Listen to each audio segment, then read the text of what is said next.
आज की चर्चा में एकादशी के व्रत के विषय में, ये श्रावण मास शुक्ल पक्ष चल रहा है और श्रावण मास शुक्ल पक्ष की जो एकादशी है, ये एकादशी कब मनानी है, कब इसका व्रत करना है, कब नहीं करना है, ये 23 तारीख में करना है कि 24 तारीख में करना है, तो इसी के विषय में आपको स्पष्ट करना चाहते हैं कि ये एकादशी 23 अगस्त को प्रातः 2:01 से ये प्रारंभ हो जाएगी और 24 तारीख को 4:19 तक ये रहेगी। तो ये एकादशी पूरी तरह से निर्बाधा के समय हिसाब से मान लीजिए कि इसमें कोई भी किसी भी प्रकार का कोई विरोध नहीं है। इस दिन पूरी एकादशी सूर्योदय से लेकर के है और सूर्योदय से पूर्व ही है और पूरे दिन की है और पूरी रात की है। तो ये एकादशी 23 तारीख में संपूर्ण एकादशी है, में इसमें किसी भी प्रकार का कोई विघ्न बाधा नहीं है। अब पंचांग में एकादशी के विषय में कहा गया कि 24 तारीख में भी एकादशी रही जा सकती है, तो 24 तारीख में केवल द्वादशी ही है। तो इस दिन सोमवार का दिन भी है। तो इस द्वादशी को महाद्वादशी कहते हैं। ये महाद्वादशी ऐसी महाद्वादशी है कि इसमें अगर आप कोई भी व्रत पुण्य करते हैं तो उसका बड़ा अच्छा पुण्य होता है। इसमें किसी भी प्रकार का कोई पाप कर्म किसी भी जन्म में हो जाता है तो उस पाप कर्म का भी परित्याग हो जाता है, पाप नष्ट हो जाता है, ऐसा इस एकादशी में कहा गया है। इसका इतना बड़ा पुण्य है, इतना बड़ा अच्छा पुण्य है कि भगवान भोलेनाथ ने सनत कुमार जी को ये बताया था कि सप्त जन्मार्जितम पापम अवेद्यम देवदानव। इस महाद्वादशी में यदि कोई व्रत करता है तो 7 जन्मों के जो पाप कर्म हो जाते हैं जाने में और अनजाने में, उन सब को जो है इसमें समाप्त होना ही पड़ता है। तो जो एकादशी का व्रत करते हैं, 12 एकादशी का व्रत करते हैं, उनके हिसाब से, और जो गृहस्थ हैं वो 23 अगस्त को इसका व्रत कर सकते हैं, कोई दिक्कत नहीं है। अब 24 तारीख में भी इसका विशेष महत्व कहा गया है कि यदि आप एकादशी का व्रत मान करके 24 तारीख में महाद्वादशी के दिन यदि व्रत करते हैं एकादशी वाला भी, तो एकादशी के व्रत का पुण्य भी उस दिन मिलेगा। और एक महाद्वादशी में एकादशी का व्रत करने से 100 एकादशियों के व्रत का पुण्य इस महाद्वादशी व्रत में करने से प्राप्त होता है। इसलिए निर्णय सागर में भी ये स्पष्ट कहा गया है कि आप एकादशी का व्रत 24 अगस्त को भी कर सकते हैं। तो जो 24 अगस्त को व्रत करेंगे, जो संत हैं, सन्यासी हैं, आश्रमधारी हैं अथवा गुरुमुख हैं, और वो इस एकादशी का व्रत 24 अगस्त में अगर करते हैं तो उनको पिछले दिन का एकादशी का जो पुण्य होता है वो और 100 एकादशियों का पुण्य भी द्वादशी के व्रत में करने से प्राप्त हो रहा है। इसलिए यदि कोई ये संशय रखते हैं कि हम तो एकादशी का व्रत, जब पूरा एकादशी 23 अगस्त में मिल रही है, इसमें किसी भी प्रकार का कोई कारण नहीं है न करने का, तो हम तो एकादशी का ही व्रत करेंगे। तो आप एकादशी का व्रत अवश्य कर लीजिए, इसमें कोई संशय नहीं है, आप कर सकते हैं। और इसके साथ में अगर 24 अगस्त को भी आप व्रत करना चाहें तो 24 अगस्त का भी व्रत कर सकते हैं। आप 23 अगस्त और 24 अगस्त का भी व्रत कर सकते हैं। अब उस व्रत में कारण प्रधान क्या है कारण प्रधान ये है कि 24 अगस्त को सोमवार का दिन है, तो सोमवार का व्रत तो आपको करना ही है। जो सावन के सोमवार का व्रत करते हैं तो उससे जो है उनको अनेकानेक पुण्य प्राप्त होते हैं, क्योंकि भगवान शंकर ने कहा है कि सावन के महीने में, ये सावन का महीना जो भी है जो मेरे ही स्वरूप का कारण है। श्रावण मास भगवान शंकर का ही स्वरूप है। यत स्वरूपे यतो वार्ष है ततः सोम इति स्मृत है।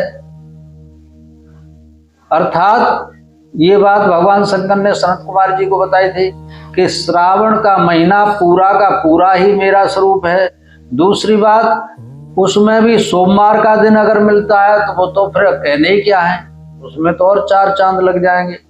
तो इसलिए और इस व्रत को करने से मुझे ही प्राप्त होंगे, ये भगवान भोले शंकर का। और जो इन व्रतों को करता है तो उसके लिए मेरे ही लोक में उस भक्त को जाना ही होता है, रुद्र लोक में ही उसकी प्रतिष्ठा होती है। तो इसलिए ये व्रत और भी ज्यादा महत्वपूर्ण हो जाता है। अब आप समझ रहे होंगे कि एकादशी का व्रत आप 23 अगस्त को भी रख सकते हैं, 24 अगस्त को भी रख सकते हैं और दोनों दिन व्रत कर सकते हैं। एक बात।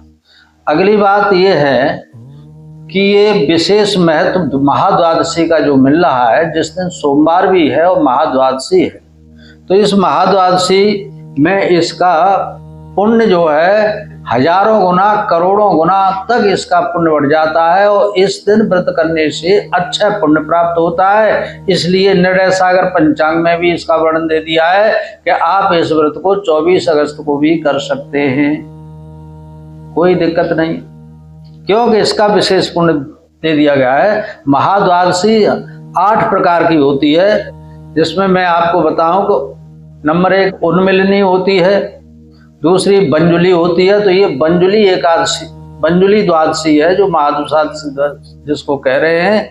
तीसरी त्रिस्पर्शा, चौथी पक्षवर्धिनी और 5वीं जया और विजया। ये एकादशी के बाद जो महाद्वादशी आती है उस महाद्वादशियों के नाम हैं। और जयंती और पापनाशनी, ये 8 प्रकार की महाद्वादशी होती है, जिसमें से ये बंजुली महाद्वादशी है। इस बंजुली महाद्वादशी में यदि आप एकादशी का व्रत करते हैं तो इसका अक्षय पुण्य बनेगा और इसमें 100 एकादशियों का जो व्रत पुण्य होता है वो आपको मिलेगा और इसमें हजारों हजारों यज्ञ करने का जो पुण्य मिलता है वो इस महाद्वादशी एकादशी के दिन महाद्वादशी के दिन एकादशी का व्रत करने से ये सब प्राप्त हो रहा है।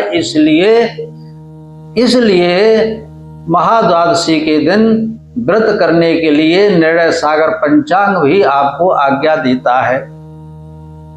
अब समस्या सिर्फ इतनी सी है कि जो 2 दिन का व्रत नहीं कर सकते हैं और केवल एकादशी के ही व्रत को महत्ता देते हैं और किसी व्रत को नहीं महत्ता देते हैं, तो उनके लिए जो 1 दिन का व्रत कर सकते हैं, जिनका स्वास्थ्य ठीक नहीं है वो 2 दिन का व्रत नहीं कर सकते हैं, तो वो एकादशी का व्रत 23 अगस्त को भी कर सकते हैं, कोई दिक्कत नहीं। और सोमवार का भी व्रत नहीं करते हैं तो उनके लिए 23 अगस्त का व्रत हो जाए तो इसमें भी किसी भी प्रकार की कोई बाधा नहीं है, आप कर सकते हैं, कोई दिक्कत नहीं है। और यदि आप सोमवार का भी व्रत करते हैं तो आप 23 का भी व्रत कर लीजिए और 24 को भी व्रत कर लीजिए सोमवार का। अब आप ये कहेंगे सोमवार का व्रत में तो हम शाम को नक्त भोजन करते हैं, नक्त व्रत करते हैं तो शाम को भोजन कर लेते हैं। तो आप ऐसा भी कर सकते हैं कि शाम को भोजन जैसे ही सूर्यास्त होता है तो प्रदोष काल में भगवान भोलेनाथ का पूजन कर लीजिए और इसी में आप विष्णु भगवान का पूजन कर लीजिए। इस समय में प्रदोष काल में भगवान भोलेनाथ का अथवा भगवान विष्णु का अथवा लड्डू गोपाल जी का, जो भी आपके भगवान हैं, जो भी जिनकी आप पूजा करते हैं, और वो आपके मंदिर में है, आपके घर में है, जो आपने मंदिर बना रखा है उसमें ही आप वहीं पर इनका पूजन इत्यादि कर लीजिए। और पूजन इत्यादि करके आप अपना व्रत पूर्ण कर सकते हैं। एक बात। अब अगली बात यह है कि यदि आप उस दिन फलाहार ले लें, फलाहार लेकर के आप व्रत को बिल्कुल पूर्ण कर लें, तो आप जो है 25 तारीख को सुबह 5 बजे से 8 बजे तक इसका जो है पारायण कर सकते हैं। तो इसमें आपको दोनों ही व्रत मिल रहे हैं, एकादशी भी पूरी हो जाएगी, आप समझ रहे होंगे, और द्वादशी का भी, महाद्वादशी में भी एकादशी का पुण्य पूरा पूरा आपको प्राप्त हो रहा है। अतः इसमें किसी भी प्रकार की कोई बाधा नहीं। तो आप समझ गए होंगे कि अब आपको एकादशी का व्रत कब कब करना है और कैसे करना है। इस एकादशी का फल इतना है कि यदि आप करते हैं तो किसी भी प्रकार की संतान पक्षी कोई समस्या है उसका निदान भगवान भोलेनाथ की कृपा से, भगवान विष्णु की कृपा से अवश्य अवश्य पूरा होता है। स्कंद पुराण में भी साफ साफ ये कहा गया है कि इस एकादशी में अर्थात महाद्वादशी में यदि आप एकादशी वाला भी व्रत करते हैं तो सप्त जन्मार्जितम पापम अभेद्यम देव दानव, यानी कि 7 जन्मों में आपके द्वारा किए गए पाप कर्म हैं जिनको आपने जाने में और अनजाने में कर दिए हैं, जिसकी समाप्ति किसी भी पुण्य से नहीं हो रही है। आप बड़े बड़े उपाय करते हैं लेकिन उन उपायों के माध्यम से भी वो पाप कर्म नष्ट नहीं हो रहे हैं। तो इस महाद्वादशी बंजुली एकादशी में यदि आप एकादशी वाला व्रत कर लेते हैं तो आपके वो पाप नष्ट होने की क्षमता ये महाद्वादशी रखती है। क्योंकि जिन पापों को आपके पूर्वजों का आशीर्वाद भी नहीं काट पा रहा है, आपके देवता जिनकी भी आप पूजा करते हैं उनके आशीर्वाद से भी वो पाप कर्म नहीं कट रहा है। आप किसी भी देवता की पूजा करते हैं और उनकी पूजा करने के बावजूद भी वो पाप नहीं कटता है।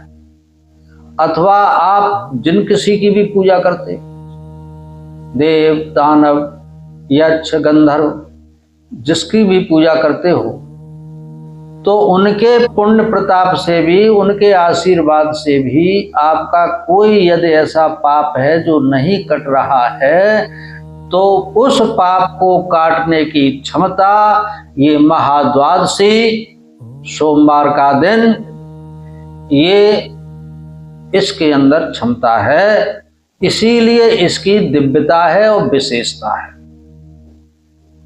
अब आप समझ रहे होंगे कि हमें एकादशी का व्रत करना है तो कैसे कैसे कर सकते हैं। आप चाहें तो दोनों दिन कर सकते हैं, 23 में भी कर सकते हैं और 24 में भी कर सकते हैं, दोनों दिन का कर सकते हैं। इस तरह से इस सोमवार का भी व्रत कर सकते हैं।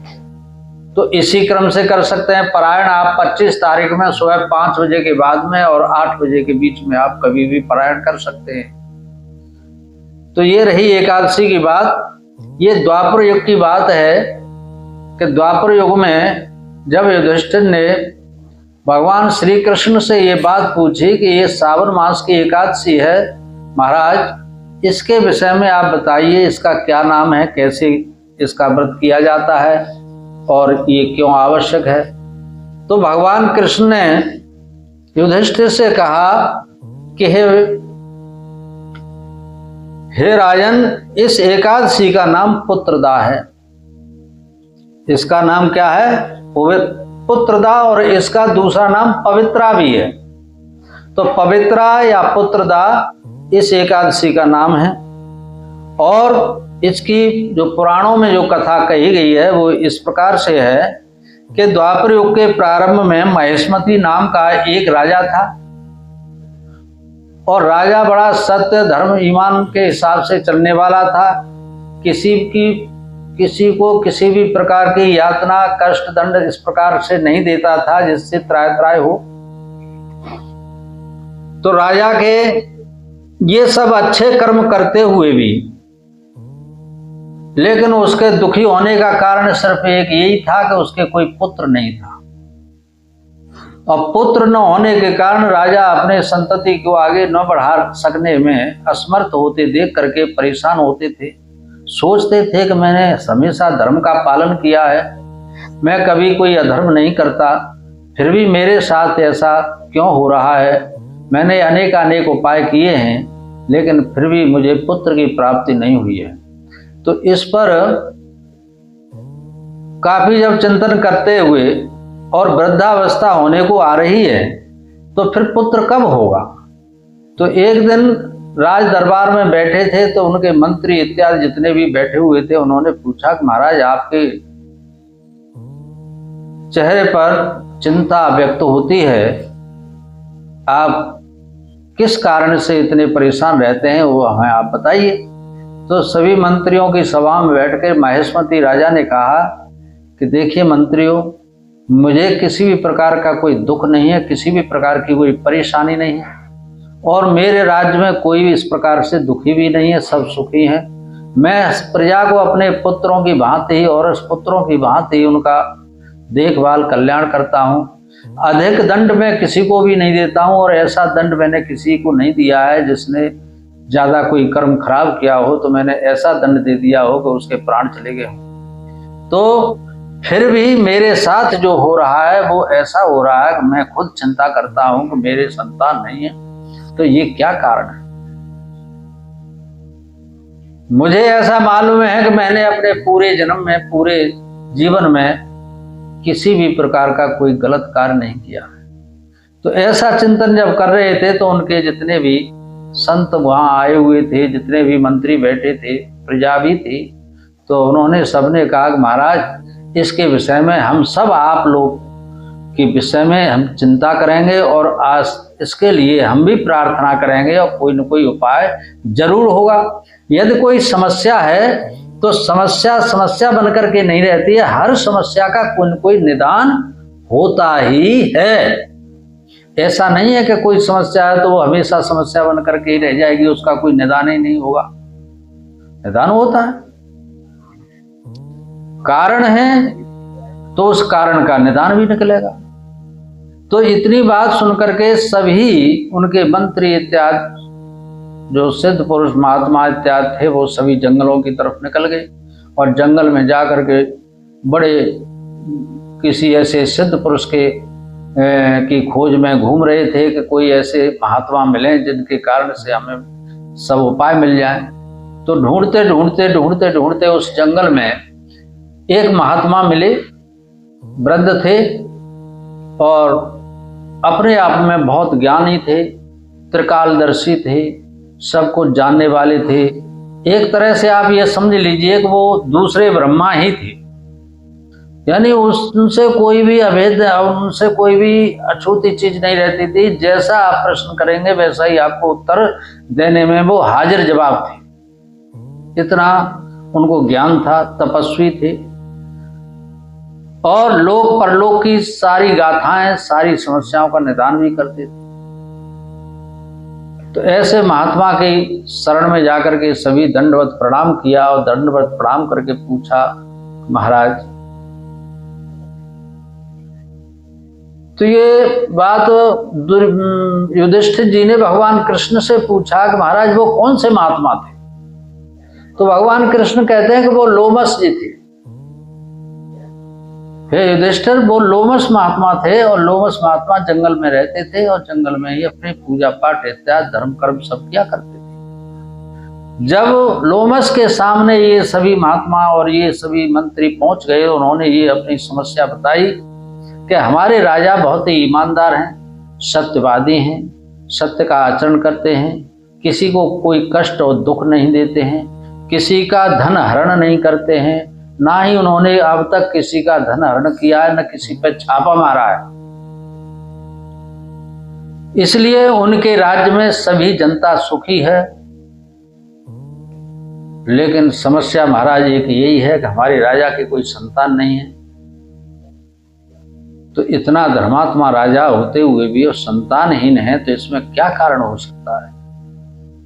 तो भगवान लोमस महाराज जी ने 1-2 मिनट के लिए अपनी आंखें बंद की और आंखें बंद करके पूरा नजारा देख लिया कि किस कारण से इनके पुत्र नहीं हो रहे। तब उन्होंने देख करके बताया कि तुम्हारे राजा महेशमती पिछले जन्म में एक बनिया थे, वैसे थे, और ये व्यापार किया करते थे, लेकिन धन की स्थिति में तंगहाल था, गरीब थे। तो धन की प्राप्ति के लिए वो एक शहर से दूसरे शहर में जाकर के व्यापार करते थे, लेन देन करते थे, और पैसा अधिक न होने के कारण से ये दुखी भी थे और मेहनत बहुत करते थे। तब क्या हुआ कि एक दिन से भूखे चल रहे थे। जिस दिन एकादशी थी उस दिन ये भूखे थे, इनको अन्न नहीं मिला। और दूसरे दिन ये रास्ते में होकर के जा रहे थे, बड़ी जोर की प्यास लगी थी, परेशान थे। तो एक थोड़े से तालाब में जल भरा हुआ था, तो उसी तालाब में ये जल पीने की इच्छा से वहां रुक गए और पीने की। वहां एक बछड़े वाली गाय भी प्यासी थी, वो भी पानी पीने के लिए उसी तालाब में आई थी। तो इन सेठ जी ने, इन व्यापारी ने उस गाय को तो वहां से हाँक दिया, हटा दिया, क्योंकि गाय भी प्यासी थी, और खुद ने पानी पी लिया। केवल इतना ही पाप कर्म हुआ इनसे और कोई नहीं। तो उसके कारण ये एकादशी के दिन भूखे रहने के कारण इनको उसका पुण्य मिला और ये राजा बन गए। अब प्यासी गाय को पानी न पीने देना, इस कारण से इनको पुत्र की प्राप्ति नहीं हुई है। इसलिए अब इसका एक ही उपाय है कि आप सभी प्रजा, जो उनका भला चाहने वाले हैं, वो सभी लोग एकादशी का व्रत करें। श्रावण मास शुक्ल पक्ष की पुत्रदा एकादशी को इसका व्रत करें, और राजा स्वयं व्रत करें, और सारी प्रजा और मंत्री इत्यादि जितने भी व्रत करें, सबके सब इस पुण्य को, इस व्रत के पुण्य को राजा महेशमती को प्रदान करें कि इस व्रत का जो पुण्य बनता है उसका फल महाराज महेशमती को प्राप्त हो, जिसके उनके यहाँ पुत्र की प्राप्ति हो जाए। यदि आप सब लोग ऐसा करते हैं तो निश्चित रूप से महेशमती के संतान की प्राप्ति होगी और महेशमती को इसका पुण्य प्राप्त हो जाएगा। तो ये जब कथा युधिष्ठिर जी को भगवान कृष्ण सुना रहे थे, तब युधिष्ठिर कहते हैं कि फिर आगे क्या हुआ? तो भगवान कृष्ण कहते हैं आगे यही हुआ कि उन सब ने व्रत किया, इस एकादशी का व्रत किया, पूरा व्रत करके विधान से, और प्रदोष काल में उनका पूजन इत्यादि किया। अगले दिन इस एकादशी का व्रत का जो पुण्य बना था वो सब महेशमती को अर्पण किया। इससे महेशमती की पत्नी गर्भवती हो गई और उनको पुत्र की प्राप्ति हुई। वो पुत्र बहुत ही बलिष्ठ था, धर्मात्मा था, ईमानदार था, सब तरह से योग्य था, श्रेष्ठ था। ऐसे पुत्र की प्राप्ति हुई। तो इसलिए ये श्रावण मास की जो एकादशी है ये अपने आप में बहुत ही महती है, बहुत ही दिव्य है, बहुत ही प्रभावशाली है। तो इसलिए इस एकादशी का व्रत आप लोगों को करना चाहिए। अब आप एकादशी का व्रत, यदि एकादशी में व्रत नहीं करते हैं, बहुत से ऐसे भक्त लोग होते हैं कि वो केवल सावन के महीने में सोमवार का ही व्रत करते हैं और एकादशी का कभी व्रत नहीं करते हैं। तो इस व्रत का प्रभाव यही है कि एकादशी के दिन आप लोग अगर व्रत नहीं करते हो तो चावल का परहेज रखें। एकादशी के दिन चावल अपने घर में न बनाएं, न बनाने दें और न खाएं। अगले दिन सोमवार का है तो उस दिन आपको एकादशी का भी पुण्य द्वादशी में मिल जाएगा, द्वादशी का पुण्य आपको मिलेगा ही। तीसरे आपका सोमवार का जो पुण्य होगा, जो भगवान का ही स्वरूप है सोमवार, तो वो सब आपको जब प्राप्त होगा तो उसको प्राप्त होने से आपका सब कुछ संपन्न हो जाएगा। यद फलम द्वादशी सते लभते नाथ संशय हो, महाद्वादश्याम उपोषणाम तत्फलम लभते। इस फल द्वादशी के दिन यदि आप फल कर व्रत कर लेते हैं तो आपने जाने में अनजाने में भी एकादशी का व्रत छोड़ा है तो वो भी आपको प्राप्त होगा। और एकादशी का व्रत 23 अगस्त में करके और 24 अगस्त में भी आपने व्रत का नियम कर लिया है तो फिर कहने क्या है कि आपने एकादशी में भी व्रत किया है और द्वादशी महाद्वादशी में आकर के आपने एकादशी प्लस द्वादशी प्लस सोमवार सबका ही व्रत कर लिया, तो फिर आपसे राजा कौन हो सकता है? आप तो महान हो गए। तो इसलिए अब आपके ऊपर निर्भर करता है कि आपके शरीर की क्षमता कितनी सुंदर है। आप 2 दिन का व्रत कर सकते हैं कि नहीं कर सकते हैं। यदि नहीं कर सकते हैं तो आप 23 अगस्त में व्रत कर लीजिए। अगर कर सकते हैं तो 23-24 दोनों का कर लीजिए। यदि आप 23 में नहीं व्रत कर सकते हैं तो 24 में व्रत कर लीजिए, क्योंकि 24 को सोमवार भी है तो आपका सोमवार का भी व्रत पूर्ण हो रहा है और 24 तारीख में महाद्वादशी में आपकी एकादशी भी पूरी मिल रही है। तो आप केवल एक ही दिन का व्रत करना चाहते हैं और कर पाते हैं तो आप 24 अगस्त को ही सारे व्रत का पुण्य प्राप्त कर सकते हैं। कितनी सुंदर बात, कितनी अच्छी बात है कि यदि आप अलग अलग व्रत नहीं कर सकते हैं तो 24 अगस्त को सोमवार का दिन है, उसी दिन आपको एकादशी का पूर्ण व्रत का फल मिल रहा है। और एक एकादशी का नहीं, 100 एकादशियों के व्रत का पुण्य आपको 24 अगस्त में व्रत करने से प्राप्त हो रहा है। तीसरी बात यह है कि पूरा महीना श्रावण का जो भगवान शंकर का स्वरूप है, भगवान शंकर का जो स्वरूप है, श्रावण मास का जो स्वरूप है, सोमवार का जो स्वरूप है, यत स्वरूपो यतो वार्षः ततः सोम इति स्मृत है। जो सोमवार का दिन है, जो श्रावण का महीना है, जो संपूर्ण स्वरूप भगवान शंकर का है, उस दिन आप व्रत कर रहे हैं तो ये सब आपको प्राप्त हो रहा है। तो अनंत अनंत गुना फल आपको 24 अगस्त में मिल रहा है, आप कर सकते हैं। अक्षय पुण्य इस दिन मिल रहा है, आप कर सकते हैं। और दोनों दिन कर सकते हैं तो कहने की बात ही क्या है, फिर तो आप दोनों दिन कर लीजिए। अब रही बात सोमवार के व्रत में, तो आप ये कहते हैं कि हम तो शाम को भोजन कर लेते हैं, नक्त व्रत करते हैं, शाम को भोजन कर लेते हैं। तो आप ऐसा भी कर सकते हैं कि शाम को द्वादशी है ही, तो द्वादशी में ही आप प्रदोष काल में भगवान विष्णु की और भगवान शंकर की पूजा इत्यादि करके अथवा अपने इष्ट देव की जो भी आपके इष्ट हैं उनकी पूजा करके और आप जो है नक्त व्रत पूरा कर सकते हैं और शाम को भोजन कर सकते हैं। और यदि आप रात्रि काट सकते हैं तो फलाहार ले लें। 24 तारीख की सायंकाल में प्रदोष काल के बाद हम फलाहार ले लें और फलाहार लेकर के प्रातःकाल 5 बजे आप अपने व्रत का पारायण कर दीजिए। 5 बजे से लेकर के 8 बजे तक के दरमियान में आप जो है यानी द्वादशी तिथि है, इस द्वादशी में ही आपको पारायण कर लेना चाहिए। तो इस तरह से आप जो है इस व्रत का पूर्ण प्रदान कर सकते हैं। तो ये है एकादशी की महिमा।